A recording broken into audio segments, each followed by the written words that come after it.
Ang kwento ni Tomby.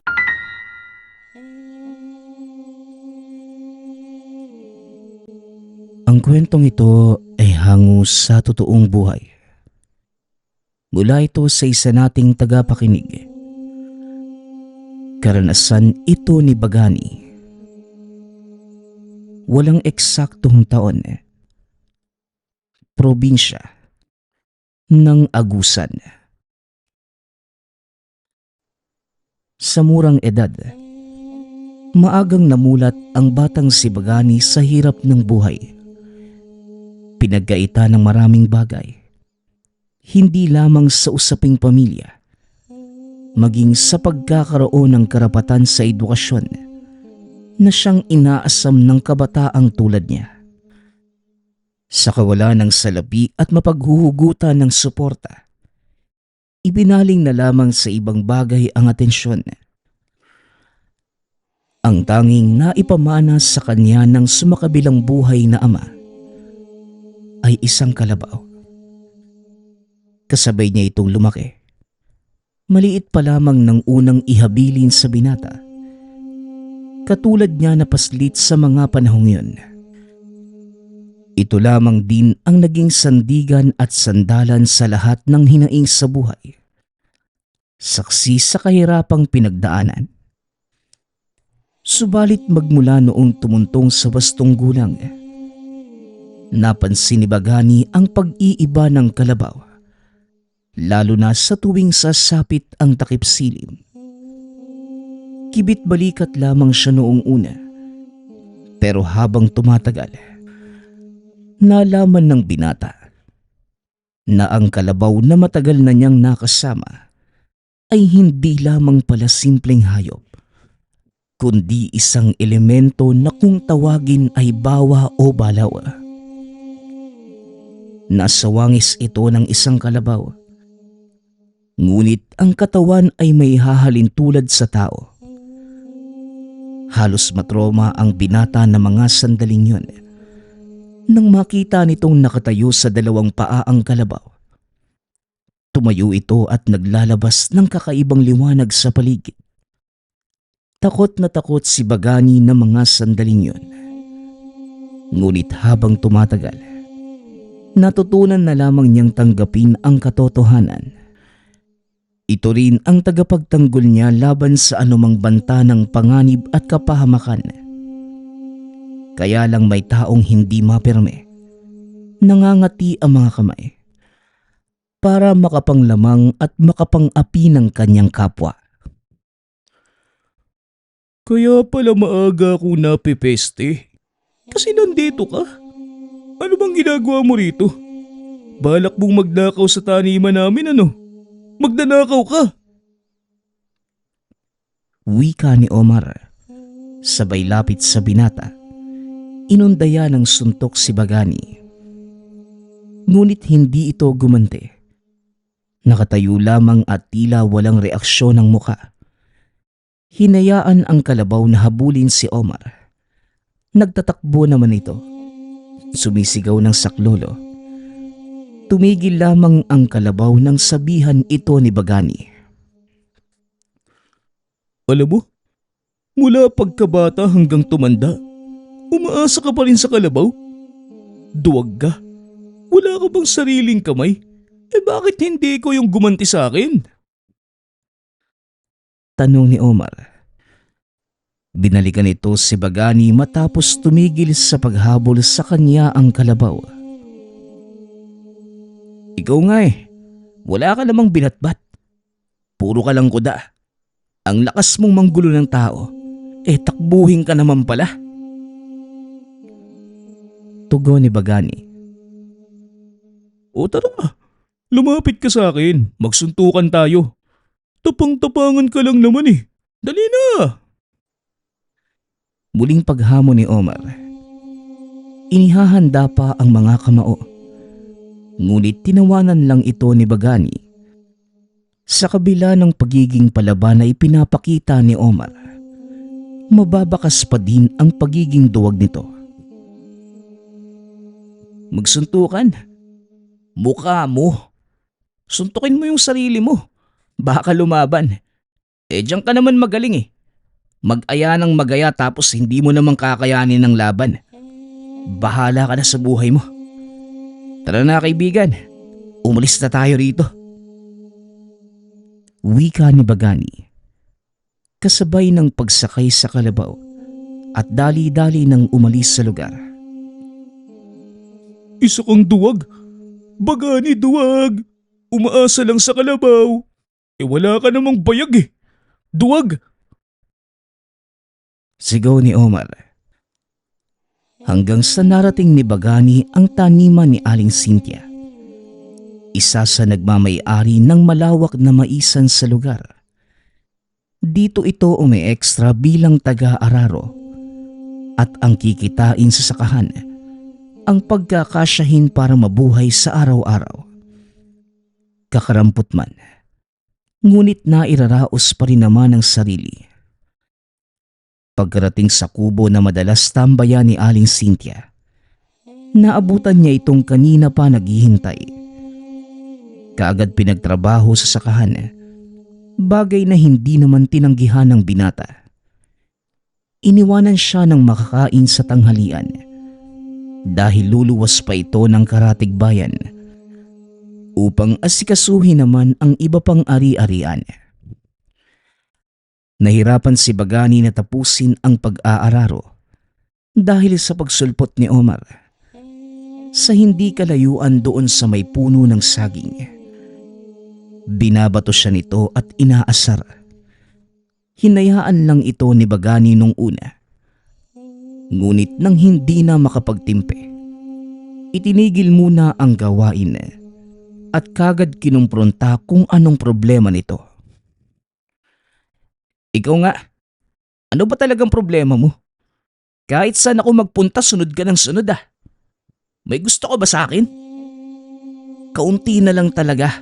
Uupakan na kita. Nakakainis ka na lang talaga eh. Bubugbugin na kita. Di na ako natutuwa sa'yo eh. Wika ni Bagani. O ano? Galit ka na ba? O gusto mong mas galitin pa kita? Ano? Isa lang naman talaga yung problema ko eh. Yang pagmumukha mo. Ewan ko ba? Makita lang kita kumukulo na kagad yung dugo ko. Mortal siguro tayo magkaaway sa nakaraan nating buhay ano.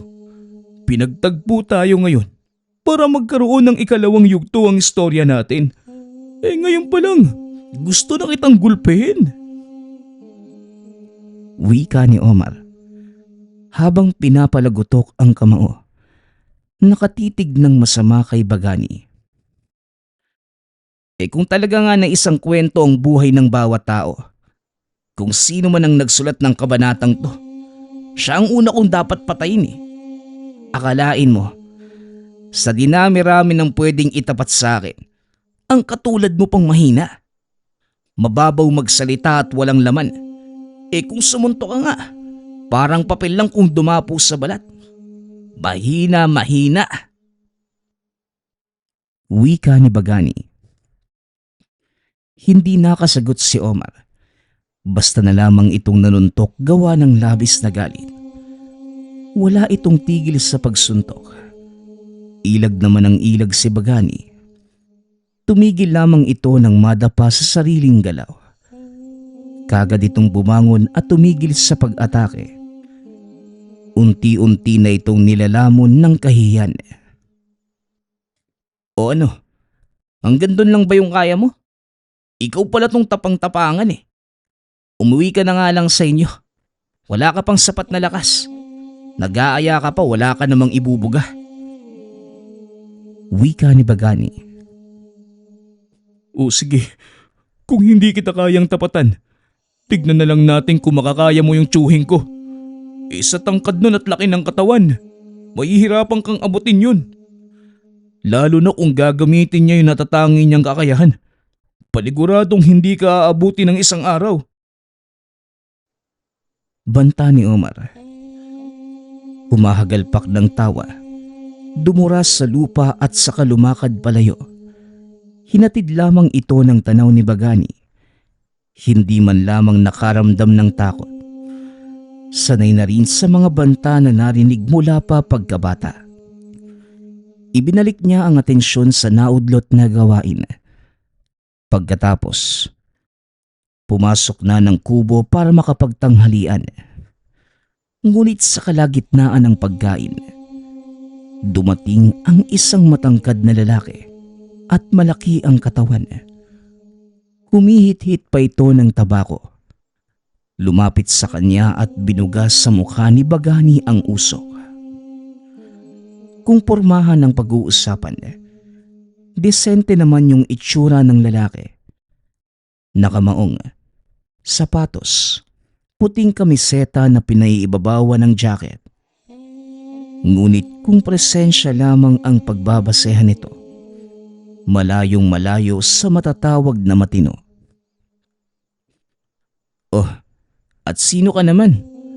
Ang tanda-tanda mo na, pero bastos ka kung umasta. Kita mong kumakain yung tao eh. Magsabi ka nga, sino ka ba? Ha? Para bulabugin yung payapa kong tanghalian. Tanong ni Bagani. Mahinang tumawa ang lalaki. Pagkatapos, walang pagdadalawang isip na inihagis sa kanin ang ubos ng tabakong hawak. Sa ikalawang pagkakataon, binugahan ng usok sa mukha si Bagani. Pinigil na lamang ang hininga upang hindi makalanghap. Tawagin mo na lang ako sa pangalang Juanito. Nakarating sa akin yung usap-usapang inaapi mo ang nag-iisa kong pamangkin. Bagay na pinakaayaw ko sa lahat. Alam mo ba kung ano ang hinihingi kong kabayaran sa oras na may gagalaw sa pamangkin ko? Ba't hindi ako kumalingil? Para alam mo, nasa wastong gulang ka na kaya siguro naman alam mo ang ibig kong sabihin. Wika ng lalaki. Kung ganun, ikaw yung pinagmamalaking tiyuhin ni Omar. Yung tapang-tapangan na duwag pero pasensya na po. Wala kang masisingil sa akin. Wala naman akong gulong sinimulan. Kung may dapat mang managot, yang pamangkin mo. Ano ba naman siya? Magsusumbong na nga lang mali-mali pa yung sasabihin.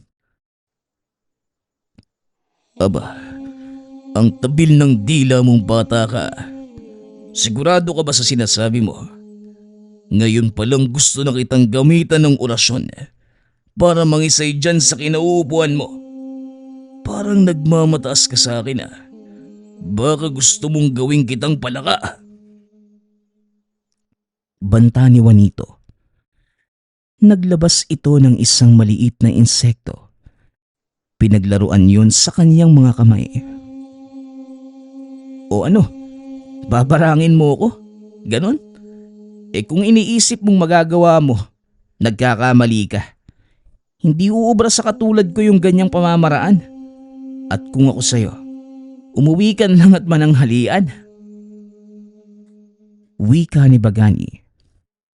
Tumayo ito at niligpit ang pinagkainan. Sa kabilang banda naman, napahugot ng hininga si Juanito habang may pagtatakang nakatingin sa binata. Ito pa lamang ang unang beses na makasalamuha ng isang tao na mabilis na hulaan ang kanyang katauhan. Maalam ka pala sa ganitong bagay. Mulat ka ba sa lihim na karunungan? Kaya kagad mong nahulaan kung anong klaseng tao ako. Sino ka bang bata ka? Tanong ni Juanito. Dahil nagpakilala ka na, magpapakilala na rin ako. Bagani ang pangalan ko. At para sa kaalaman mo, alam ko din na hindi ka lang magaling sa barang at kulam. Alam ko rin na isa kang aswang. Tugon ni Bagani. Sa sinabing ito ng binata, kagad napatayo ang lalaki. Makikita sa mukha nito ang labis na pagkagulat. Hindi na bago sa binata ang ganitong tagpo. Marami na itong nakasalamuhang tao na may kakayahan sa kaliwa, mambabarang mangkukulam, manggagaway, at kahit aswang. Sa katunayan, iilan na rin ang nakalaban nito. Ngunit sa tulong at lakas ng gabay na bawa, nakikilala ni Bagani ang tunay na pagkatao ng bawat nakakausap. Sino ka ba talaga? Kilala ko ang mga yumao mong magulang. Ordinaryong tao lang sila. Pero paanong marami kang nalalaman sa ganitong usapin? Sabihin mo sa akin, may gabay ka ba? May mutya o anting-anting na tinatangan? Tanong ni Juanito. Aba kung makatanong ka, bakit parang naririnig ko mula dito yung tibok ng puso mo? Natatakot ka ba sa akin? Kumalma ka lang. Masyado kang nagpapahalata eh. Magkadugo nga kayo ni Omar. Mga taong bida-bida. Ang lakas magbitaw ng salita. Pero naduduwag din naman. Umuwi ka na. Wala akong panahon ngayon dahil hindi ko pa tapos ang pag-aararo. Doon ka na lang sa inyo. Magsama kayo ng pamangkin mo. Wika ni Bagani. Pagkatapos ng pag-uusap na yun, palagi nang nakamanman si Juanito sa kanya. Saan man magpunta ay naroon din ito. Hindi inaalis ang tingin. Nasanay na lamang si Bagani dahil ganitong-ganito ang gawain ng pamangkin nitong si Omar. Buntot ng buntot sa kanya. Kaya lang sa pagkakataong yun, hindi na normal na tao ang nakamasid. Isang gabi habang papauwi sa barong-barong, kagad pinahinto ni Bagani ang kalabaw. Naramdaman itong may nakamanman sa kanya, ngunit hindi na ito nag-abalang bumaba. Kinausap na lamang habang nakasampa sa likod ng alaga. Mabuti, hindi multo yung humarang sa akin. Matatakot na sana ako eh. Ibang klase ka rin ano. Araw man o gabi, hindi mo ko tinitigilan. Ano na naman ba yung kailangan mo, Juanito? Tanong ng binata. Magmula noong araw na magkausap tayo, hindi ka na mawala sa isipan ko. Nanunuot sa pang-amoy ko ang presensya mo. At sino ka ba talaga? Anong klaseng tangan ang meron ka? Balik nitong tanong. Napabuntong hininga si Bagani. Napapagod na ito sa paulit-ulit na tanong. Parehas lamang ang tanong nito nang huli silang nagkita. Hoy ikaw, wala ka na bang ibang may tatanong? Yan lang ba? Ilang beses na yan eh. Tumabi ka nga. Gusto ko nang umuwi. Maghahapunan pa ako. Sabing tabi. Lalamig na tong tinolang dala ko eh. Wika ni Bagani. Tumabi naman ang nilalang. Nilampasan niya ito ngunit makalipas ang ilang hakbang. Nagulat na lamang na maging aktibo ang tangan. Kasunod nito ay ang pagsalubong ng aswang. Huli na nang mapansin, kaya tumilapon si Bagani matapos mabangga. Tumama ang mukha sa lupa. Nauntog ang ulo sa malaking ugat na nasa unahan. Sa kabilang banda naman, kumilos ang kalabaw. Unti-unti itong nagpalit ng anyo. Mula sa hayop na 4 na paa ang nasa lupa. Tumayo ito at tila nag-aanyong tao. Nataglay ang mukha ng kalabaw. Nanlilisik ang mga matang hinabol ang aswang. Naabutan ito at umatake. Ngunit nadaplisan lamang ang kalaban. Tama na kaibigan. Sigurado kung napuruhan mo yun. Ikaw pa. Palaging sigurado yung mga pag-atake mo eh. Di ka muna. Tulungan mo ko. Ang sakit ng ulo ko eh. Tumama ba naman dun sa malaking ugat? Wika ni Bagani. Sumunod naman ang kalabaw. Kinarga siya muli at binaybay ang daan pauwi ng tahanan. Nawala rin ang pananakit ng ulo makalipas ang ilang sandali. Hindi man natin nakita ng mabuti yung mukha ng aswang. Sigurado naman akong si Juanito yun. Siya lang naman yung nasa paligid eh. Amoy niya lang din yung napansin ko. Di ka naman siguro nasaktan ano? Tanong ni Bagani sa alagang kalabaw. Umiling ito na para bang naiintindihan siya. Bumuntong hininga na lamang din at nagpahinga pagkatapos. Hindi pa nangangalahati ang gabi. Meron muling nambulabog sa tahanan. Mula sa bintana ay may kung anong tumutuka. Sinita ito sa pag-aakalang naligaw lamang na ibon. Ngunit hindi ito umaalis. Kaya naman dali-daling nilapitan. Pagkabukas pa lamang bumungad ang pag-atake ng malaking ibon. Napuruhan ang binata sa mata. Napaatras na rin ng magsipagpasok ang hindi mabilang na mga bubuyog. Ginugulo siya ng mga ito. Pagkatapos matakasan, dali-daling pinuntahan ng kalabaw nang marinig ang ingay. Pagkatingin, nakawala na ito sa tali at kumaripas ng takbo.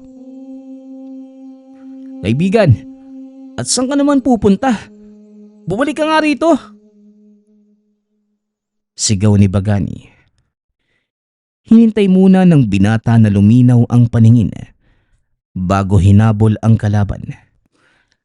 Nagbitbit ng patalim.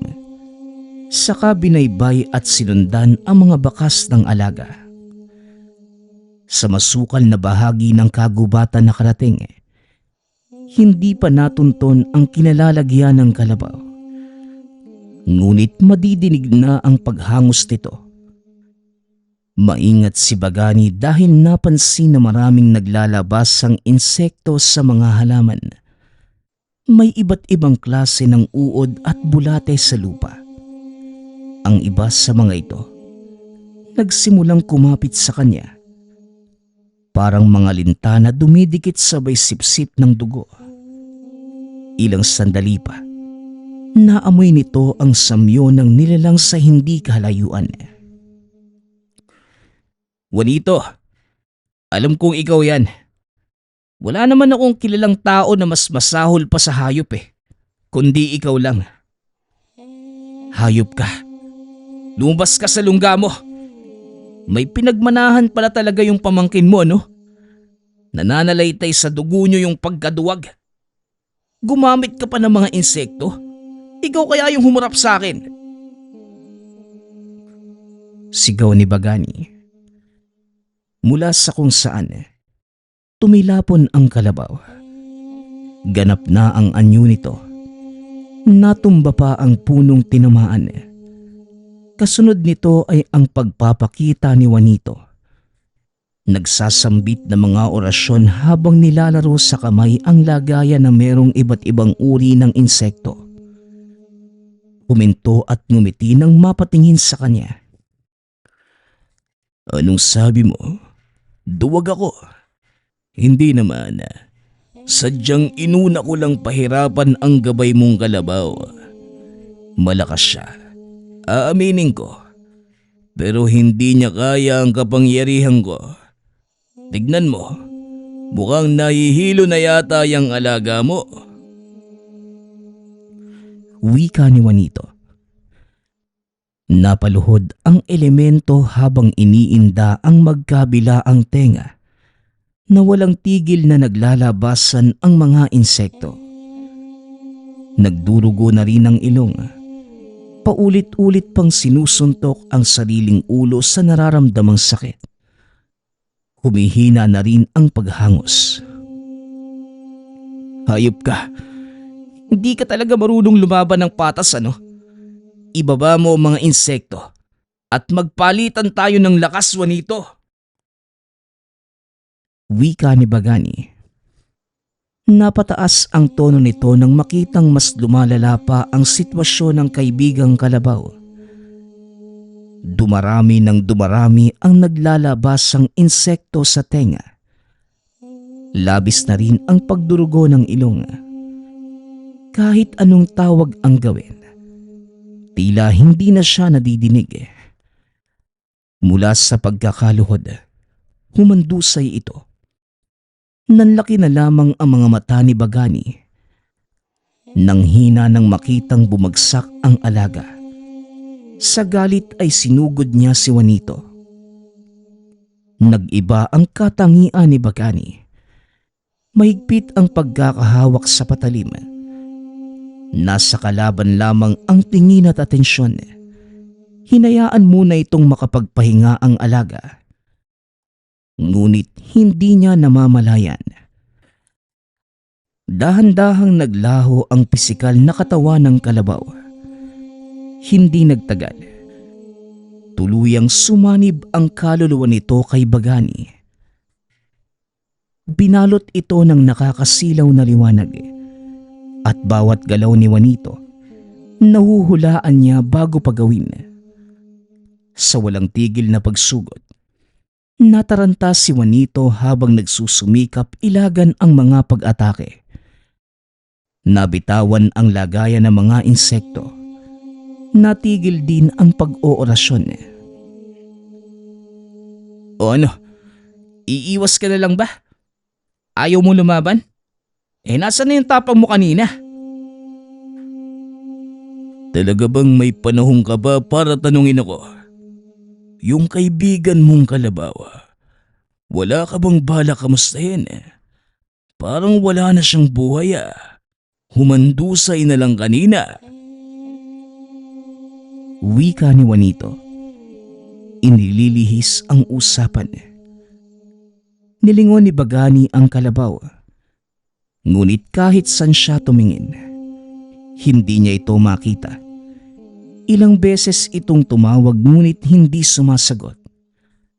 Hanggang sa nakarinig siya ng tinig sa isipan.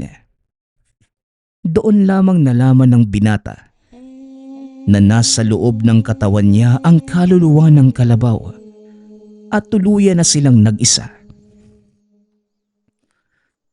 Ayos lang ang kaibigan ko, wag kang mag-alala. Umaarte lang para naman hindi ka mapahiya sa pag-oorasyon mo. Kaya ngayon, ituloy na natin ang nasimulang laban.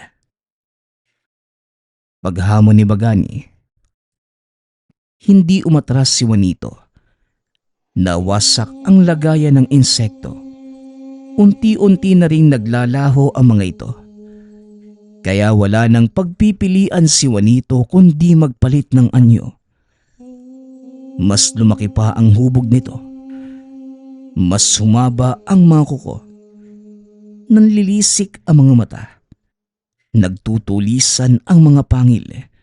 Naglalaway.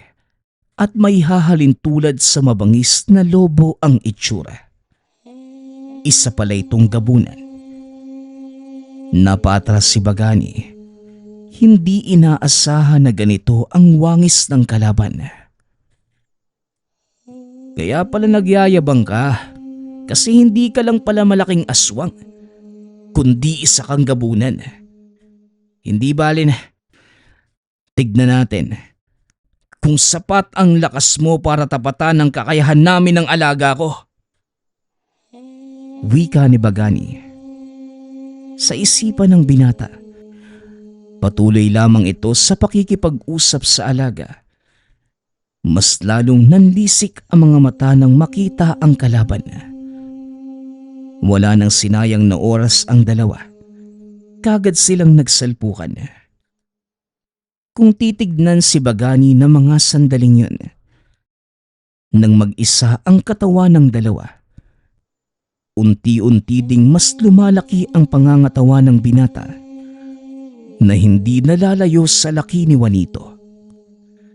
Sa bawat atake ng mga ito, nasasalo ng bawat isa. Kalkulado ang lakas at hindi nagpapatinag. Parehong nasasabayan ang bawat galaw. Kung susuntok ang isa, gaganti naman ng suntok ang isa pa. Humantong sa puntong halos sa himpapawid na silang nagpapalitan ng lakas. Tumatalon sa hangin kasabay ng pagsugod. Nang mga sandaling yun, patuloy lamang ang pagpapalitan ng dalawa. Ngunit hindi malalaman kung sino ang lamang sa kanila. Hanggang sa lumipas pa ang ilang sandali, bigla na lamang bumagsak ang dalawa sa lupa. Pumagitna ang mahabang katahimikan. Walang makagalaw kahit kanino kay Bagani o Juanito. Parehas silang nakahiga sa lupa at naghahabol ng hininga. Kinausap naman ni Bagani ang alaga sa isipan. Kaibigan, hindi ito ang panahon para humiga. Tumayo na tayo. Tapusin na natin ang halimaw na yan. Wika ni Bagani. Ilang sandali pa ang lumipas. Sabay ding gumalaw ang mga ito. Pagkatapos makatayo ay nagpatuloy ang sagupaan.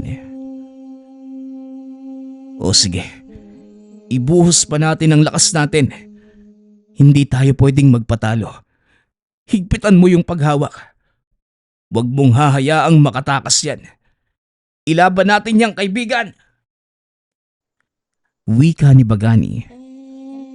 Sa pagpapatuloy ng labanan, unti-unti nang nakikita ang panghihina ng aswang. Hindi na maigalaw ang kanang braso matapos mapuruhan sa balikat. Ito na rin ang hinawakan ni Bagani at tuluyang binalian ng braso. Nagsisigaw ang nilalang habang nakasubsob ang kabilang pisngi sa lupa. Hindi makagalaw dahil inaapakan sa ulo. O ano? Lalabang ka pa ba, Juanito? Kung inaakala mong basta-bastan lang ako magpapape, nagkakamali ka. Nasa dugo nyo talaga yung pagiging duwag. Noong hindi pa nagsisimula, abot langit ang kayabangan nyo. Hamon pa kayo ng hamon. Pero kapag nasa aktual na sagupaan, magmamakaawa kapag nagrabyado na. Isinama mo sana yung pamangkin mong si Omar para makita niya kung ano yung kinahinatnan ng pinagmamanahan niya. Kaibigan, tapusin na natin yan.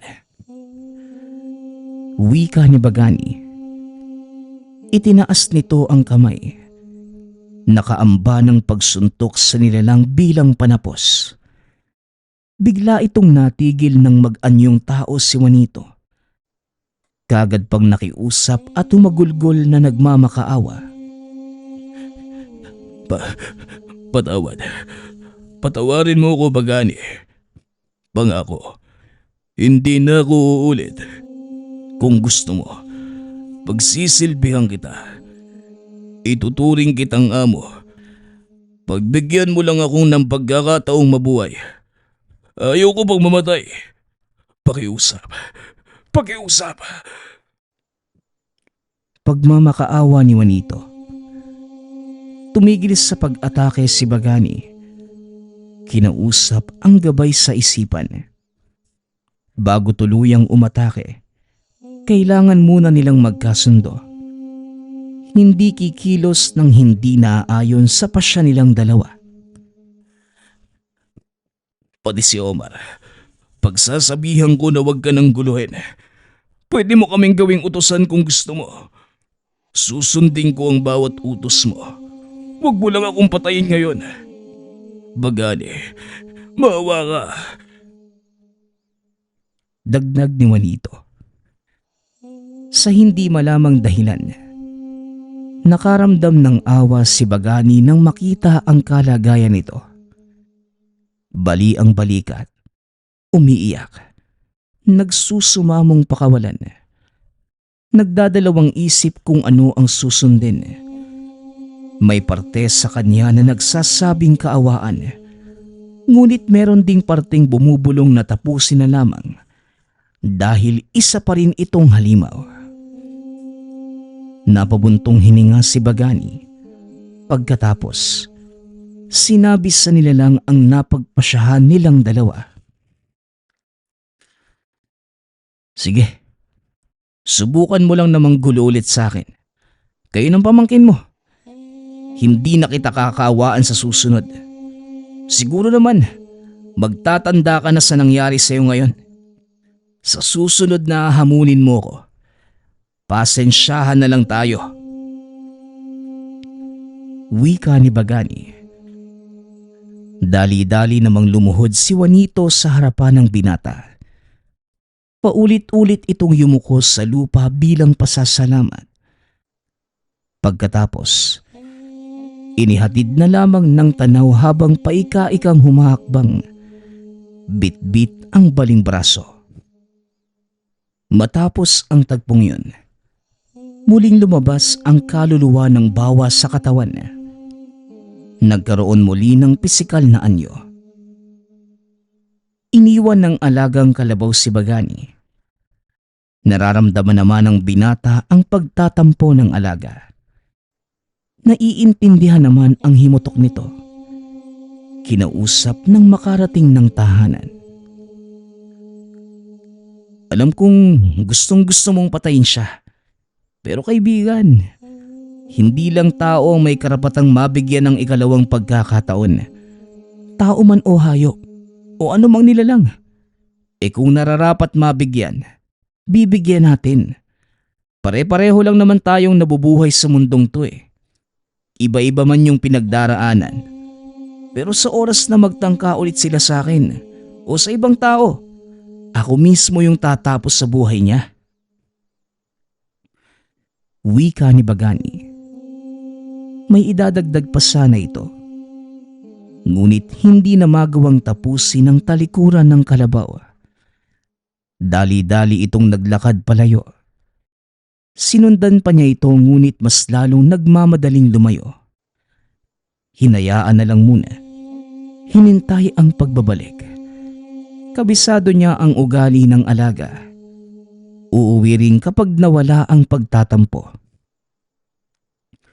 Ngunit ilang oras na itong nag-aantay. Hindi pa rin niya nakikita ang kalabaw. Hindi na mapakali si Bagani kaya napagpasyahang sundan. Nag-iwan naman ng bakas sa daan ang alaga. Nagsisilbing gabay upang matunton ang kinaroroonan. Sa hindi inaasahang pagkakataon, nakarating ito sa tahanan ni Juanito. Nakita pa nito si Oscar sa may bintana. Mula sa kinalalagyan tanaw niya ang alagang elemento. Nasaan yung bawa na ito? At nakapatong pa sa sanga ng malaking puno sa tabi ng tahanan. Katulad ni Bagani, pinanonood din ito ang ginagawa ng magtiyuhin. Dahil tahimik ang paligid, naririnig kahit papano ang napag-uusapan. Ang sabi ko naman sa'yo, Tiyo Juanito, yung Bagani na yun, hindi basta-basta. Sa tingin ko nga may mutya yung taong yun kaya nagawa kanyang labanan. Tignan mo nga yun nangyari Ikaw pa itong napuruhan. May babalik pa ba sa dati ang braso nyo? Ang lala na ng lagay niyan Wika ni Omar. Braso ko lang ang napuruhan. Hindi ang kakayahan kong mambarang. Napinsala man niya ang malaking bahagi ng pagiging aswang ko. Pero ang pambabarang ko hindi. Mahina pa rin yung pag-iisip ni Bagani. Nadala sa paawa ko.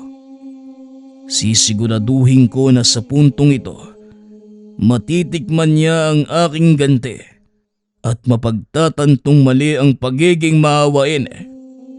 Walang binatbat ang lakas niya sa ginawa kong pagpapaawa. Tugon ni Juanito. Humagalpak pa ito ng tawa pagkatapos. Hirap man sa paggalaw, sinika pa rin na magawa ang ritual sa pambabarang. Nakaalalay si Omar na siyang naghahanda ng mga insekto at iba pang kagamitan. Hindi pa nakapagsisimula, ngunit nabulabog kagad ng lumitaw ang elemento. Gamit ang likse at bilis, tumatakbo sa kabuuan ng tahanan. Pagkatapos ay tinangay at sinira ang mga kagamitan ng pambabarang. Sinakal si Juanito, saka ibinilibag sa labas. Isinabay na rin ang pamangkin na si Omar. Parehong hindi nakagalaw ang dalawa matapos tumama sa puno at bumagsak sa naglalakihang bato. Tawang-tawa ka pa ng makauwing buhay kasi pinakitaan kita ng awa. Malas mo lang, hindi pumayag yung alaga ko eh. Siya pa nga mismo yung nagpunta rito para alamin yung susunod mong hakbang. Balak mo talaga akong barangin? Tignan natin kung magagawa mo pa yan ngayon. Wika ni Bagani. Sumenyas ang binata sa elemento. Nakahanda na ito sa pagsugod ngunit bago yun, nakapagpalit na ng anyo si Juanito. Nanghihinaman, sinubukan pa rin lumaban. Paulit-ulit itong bumagsak dahil wala nang binatbat sa kakayahan ng elemento. Isang pagsakal pa, tuluyan ng nalagutan ng hininga. Bumagsak itong nakatihaya sa lupa, mulat pa ang mga mata. Samantala, naluluhang nakatingin si Omar sa tiyuhin na wala ng buhay. Dali-dali itong nakiusap, ngunit natahimik ng patikimin ng kamao ng elemento. Ikaw naman, nagmamadali ka masyado eh. Hindi naman ako magpapadala sa pagmamakaawa. Kakausapin ko lang sana kaso, ayan no, tinuluyan mo. Kaibigan, alam kong wala sa isip mo na patakasin ng kahit na sinong nakakalaban mo. Pero sana naman... Hindi na lamang itinuloy ni Bagani ang sasabihin. Dahil tumalikod na ang elemento pagkatapos maibalik ang itsura sa pagiging kalabaw. Dali-dali naman niya itong nilapitan. Sumakay sa likod ng alaga at kinausap upang hindi na magtampo. Nagkaayos din naman sila ngunit kinabukasan, kumalat ang nangyari sa magtiyuhin sa lugar. Hindi lang nakilala si Juanito dahil aswang pa rin ang anyo nito. Samut-saring bulong-bulungan ang namuo sa nagkukumpulang mga kapitbahay na nakikiusyoso sa nangyayari. Sa kabila ng lahat, tinapos ang usapin bilang pambibiktima ng aswang na siyang tuluyang ikinamatay ni Omar. Mapait man ang sinapit ay tila nabunutan ng tinik sa lalamunan si Bagani. Wala nang Omar na halos araw-araw nang gugulo sa kanya, nang bubulabog at naghahamon ng away. Ito lang naman ang bukod tanging sumusubok sa kanyang pasensya. Kung hindi lamang dumating sa lugar ang tiyuhin, mananatili sanang maliit na alitan lamang sa pagitan nilang dalawa. Kaso nga lang, ang katauhan ni Juanito ang nag-ugat na matinding sagupaan na nagresulta ng kamatayan. Kahit na ganito ang kinahinatnan ng pangyayari, walang pagsisisi sa puso ni Bagani dahil ginawa lamang niya ang nararapat sa taong may bahid ng pagkahalimaw ang katauhan. Sa paglipas ng panahon, muling napayapa ang buhay ni Bagani kasama ang alagang kalabaw. Ito na rin ang huling laban dahil sa kabutihang palad. Wala nang naligaw sa kanilang landas na may masamang intensyon. Naging maingat na rin ito upang maitago ng husto ang tungkol sa alagang kalabaw. Maging ang tunay nitong pagkakakilanlan. Nagpapasalamat nga pala ako sa lahat ng sumusuporta sa ating channel. Nawa ay patuloy niyong suportahan at pakinggan ang ating mga kwento. Hanggang sa muling pakikinig. Paalam.